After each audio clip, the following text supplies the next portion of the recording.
Teacher যখন নিজেই প্রশ্নের উত্তর জানে না। বলো এই কোয়েশ্চেন অ্যান্সারটা কে পারবে? বলো এখানের মধ্যে কে পারবে? তুমি পারবে? আমি তো নিজেই পারবো না এই অ্যান্সারটা। তুমি পারবে? না। পারবে না কেন? পড়াশোনা করো না? কি করতে স্কুলে এসে বসে থাকো? এই তুমি বলো। দূর বাবা, কেউ তো একটা উত্তরও বলতে পারছে না, আর কতক্ষণ এইভাবে চালাবো?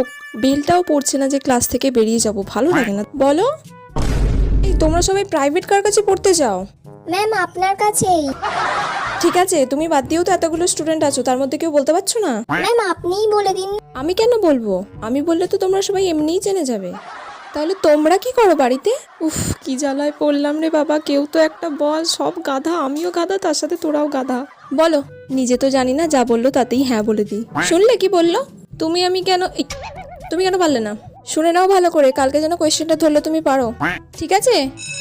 উফ বাবা, এতক্ষণে ঘন্টা পড়লো, তাড়াতাড়ি পালাই।